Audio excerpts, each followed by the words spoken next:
And it's a film that unfortunately and inadvertently, and to the filmmaker's chagrin, contributed to confusion and misinformation about the real-life Apollo 11 mission, accusations that the landing had been faked.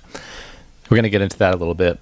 And we'll also get into some of the earliest denials, and you might not be surprised to discover who actually was among the first to deny the reality of the Apollo 11 moon landing.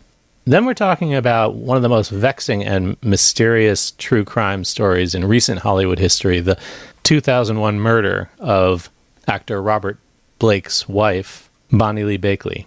This may seem like an unlikely pair of stories, but there is a connection. Just bear with me on this.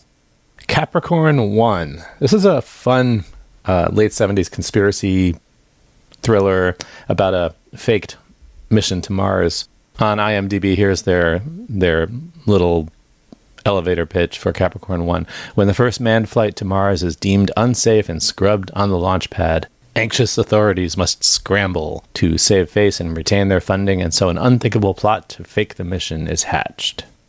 It's written and directed by Peter Hyams, and I think Peter Hyams is one of the more underrated filmmakers of mainstream Hollywood movie filmmakers.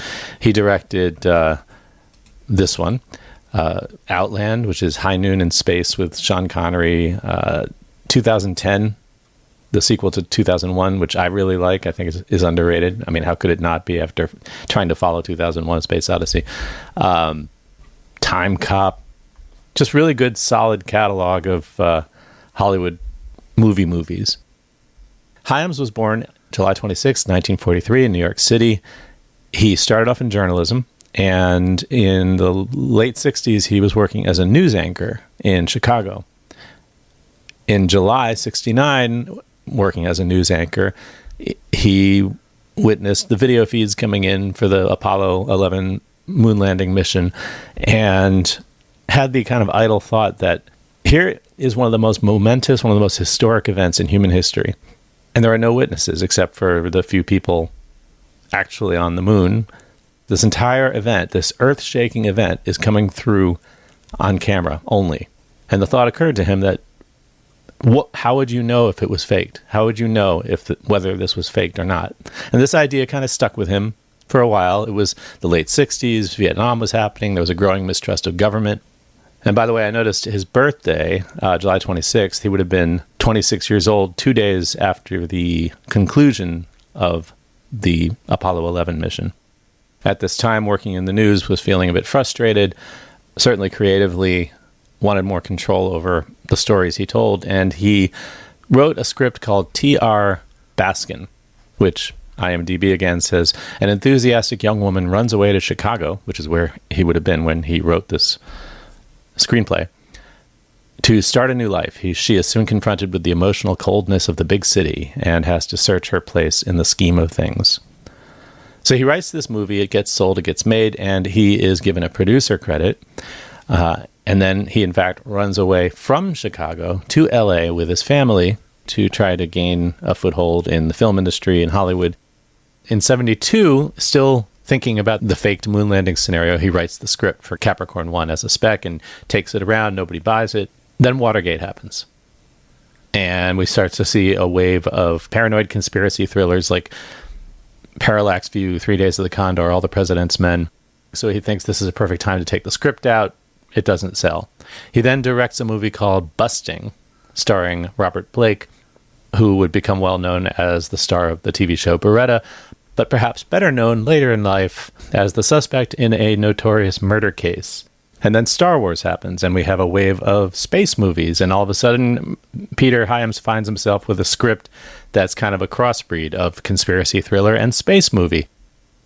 This time it sells to Sir Lou Grade of ITC, and the film is made with the most 70s cast. Elliot Gould, James Brolin, Brenda Vaccaro, Sam Waterston, Hal Holbrook, Karen Black, Telly Savalas, and a football star / budding actor named O.J. Simpson, who arguably would become better known later in life as a suspect in a notorious murder case.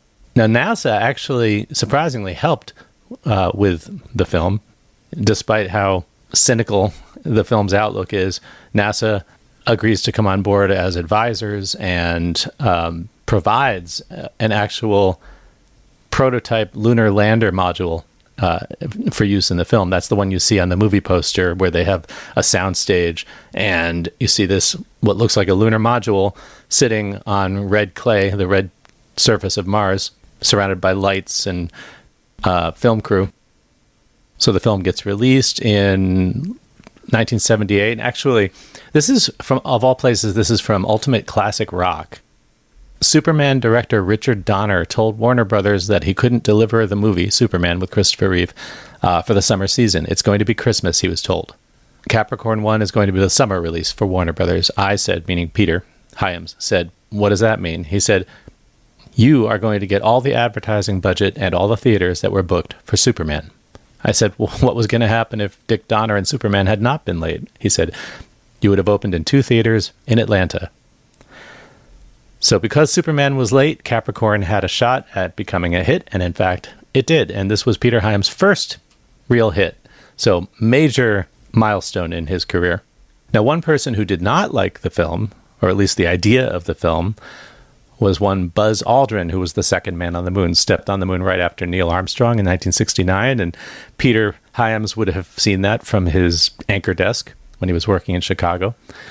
Aldrin objected to the visuals being based on the Apollo moon missions rather than them having designed props that were more specifically for Mars. And I had the same thought even as a kid when I saw this film, that wouldn't it look kind of more advanced than what we saw in the moon missions? But, you know, economic realities will have their say.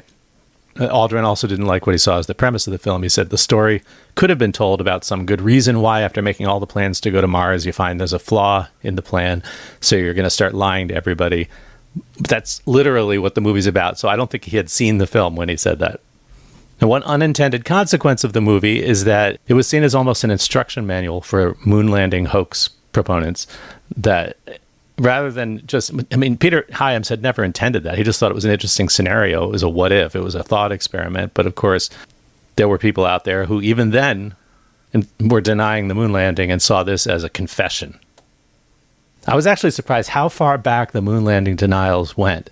They go back, like, from contemporary times. And the most prominent critic, or skeptic, I guess is the word, I'm not sure that's the right word in this case, denier of the Apollo 11 moon landing, was a gentleman by the name of Samuel Shenton, who was the founder of the Flat Earth Society. And in this article from United Press, July 16th, 1969, the headline is, Apollo 11 could mean death knell for Flat Earth Society. Spoiler, it didn't. The article says, the space achievements of American astronauts have so far failed to change the beliefs of the International Flat Earth Research Society, which holds they have only been circling around over a flat surface instead of zooming thousands of miles into deep space. Samuel Shenton says, let's see what happens. It's a great effort by the American chaps, but it would be wrong to speculate what might result. And now, July 20th, the day of the landing, here's a headline from the Sunday Oregonian, Flat Earthers Cry Fraud. The International Flat Earth Society concedes the moon may be round, but otherwise it is standing by its first principles, the Earth is flat as a pancake. The United States, he declared, is practicing a great deception. They are simulating the Earth as round, and this is a great delusion for the rest of us. Shenton and his followers claim scriptural backing for their theory that the Earth is stationary at the bottom of several space layers in which objects like the moon, stars, and spaceships are traveling. They expect disagreement and say it was precisely forecast by the second epistle of Peter, chapter 3, verse 3, there shall come in the last days scoffers, walking after their own lusts. He talks about how difficult it is to get young people to join the Flat Earth Society. He says, I just can't get through to young people these days, he said. Science teachers have deluded them from the cradle. And now later that month, July 30th, this is the Calgary Herald, July 30th, 1969. The Earth Still Flat Society. Forget the Apollo 11. NASA has got it all wrong about the moon, the Earth, and most everything else in the universe, according to You know, the Flat Earth Society. The moon is not 240,000 odd miles away.